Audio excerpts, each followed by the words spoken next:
yo creo que hay que decir una cosa que me parece interesante.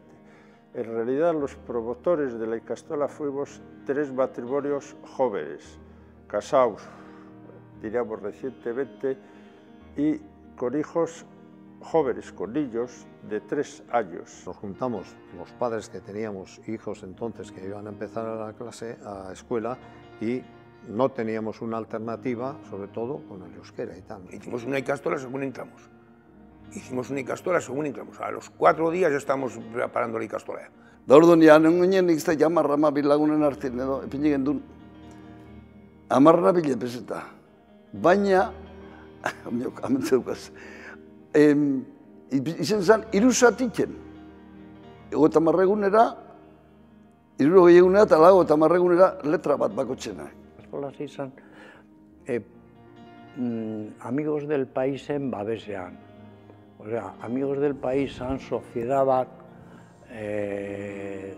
egiten zutela Euskaldunan gauzak, folklore eta pentsatu zuten izatea ikastola bat. Hombre, garaia hitan oso metodo rudimentario zituen garaia hitako jendea. Oin berriz, metodo zero ezberdinek.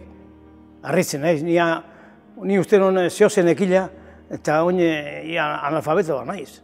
Comenzamos 5 familias, sí. Sí, porque en un principio sí que se animó las primeras reuniones 20 y tantas familias, pero por el tema de que se alargó año y pico, los locales no estaban, comenzaba el curso. Bueno, pues la gente se empezó a preocupar y a matricular en otros sitios y realmente nos quedamos 5 familias para comenzar. Sehaska zen elkartea. Sehaska eman diot izena, eta lehenbizik ikasi nuen, edo entzun nuen, ikasi ez, entzun nuen lehenbiziko kantu bat, haurtxotik ia sehaskan dago, sehaska hori. Eta maite nuen kantu hori, eta pentsatzen nuen ama ikastolaren zat ondo zela sehaska izena emaitia. Tuvimos que empezar a dar las clases en pisos, los 5 niños en pisos, y entre las familias un mes en una casa y un mes en otra, pues porque las casas eran relativamente asequibles. Se empezaron en principio en una casa que era un chalecito que era de la empresa Villosa, entonces era Villosa, hoy es Guardia, es distinto ya. Y entonces, como había varios padres de la empresa de Villosa que tenían cierta influencia dentro de la empresa, pues se consiguió ese centro. Te cuento una anécdota, yo pues, estaba presidente y tal, y vino uno del ciego y nos cuenta, y dice, oye, como no vayamos a los ayuntamientos, nos van a quitar las ikastolas.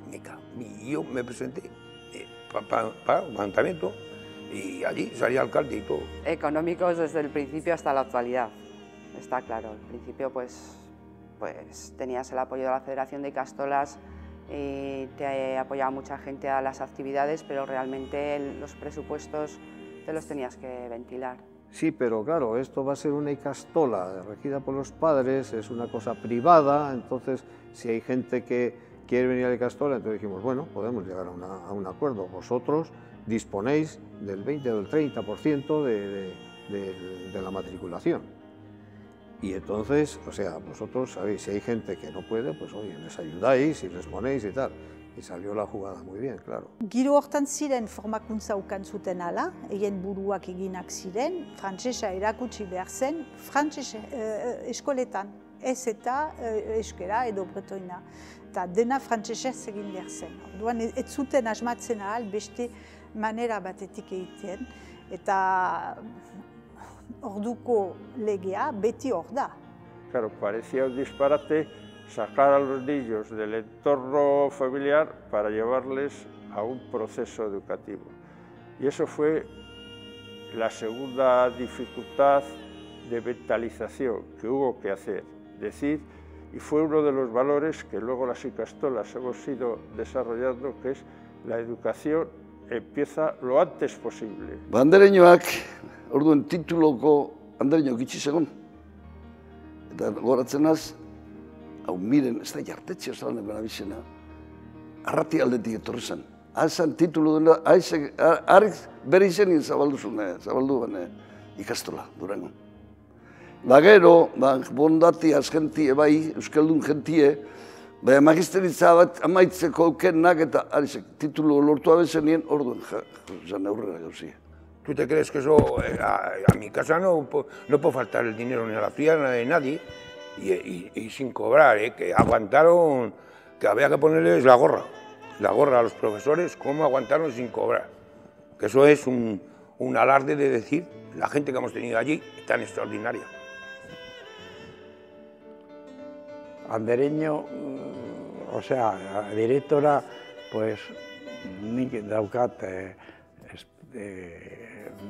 maitasun handia hiltzan, baina intzun lana izugarrizkoa. Eta zergatikan esaten dut hori, nintzan orduan kontuak ematen duen guztiak. Osea, diru kontuak nakin nin. Eta Andereñarrek gelditu zen, hilabete bat baino gehiago, sueldo kobratu gabe. Teorikoki, baina ez ginakien egiazki nola pasatuko zen. Eta ze sofrituko zuten gure aurrak.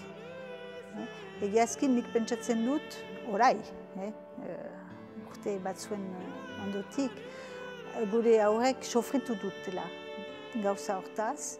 Zen eta bakarrak ziren, bereziak ziren, ez ziren beste aurrak bezala, Baionako beste aurrak bezala, eta ez ziren batez ondo ikusiak. El ver ahora la ikastola pues realmente ya como un centro de calidad, que es lo que siempre habíamos soñado, eso también es de lo más positivo. El empujón que ha pegado la ikastola, Si no hubiese sido eso, posiblemente igual no hubiesen reaccionado de esa manera y hoy estaría mucho más atrasado todo los que era en el pueblo. Danez izan, baina ni uste euskaldunek izan ziren, desde luego, familia goitze zan ekipo bat, eta zan zoragarrie haien jokaerea. Dana prest zehozetiko. En positiva te diría que cuando andamos tiro para adelante, que joder, Dios, allí la primera ikastola vino Garicochea, vino Echenique, que ahora han desaparecido de la Valle. Tú date cuenta de toda la gente que venía, nada más que por la primera ikastola, joder.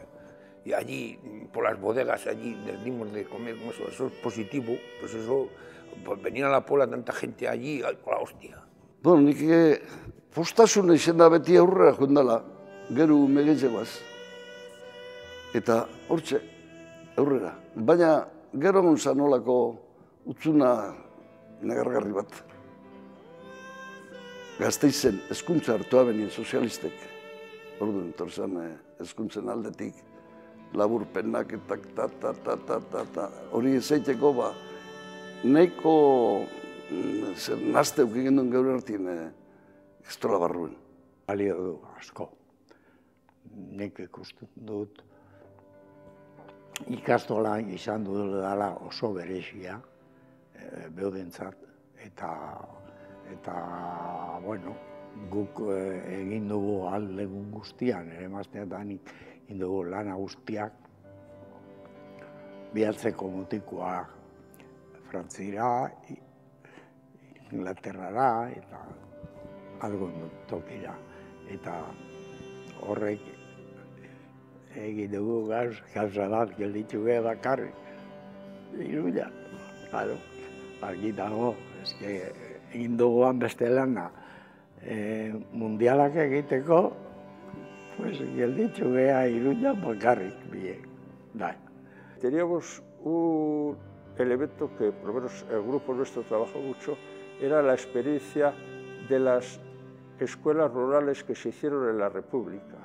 Hay un estudio muy bajo, que lo manejábamos en aquel momento, sobre cómo se hicieron, la Diputación de Vizcaya, cómo promovió en los años 30 todo aquel movimiento en Vizcaya, en otros sitios, no sé, pero de escuelas rurales para defender la identidad vasca en los Ausolán. En Ausolán se hicieron los centros aquellos y realmente basado era que decimos, tenemos que hacer algo similar nosotros, aunque la oposición del ente jurídico político, como era el franquismo, lo impida, y vamos a pelear.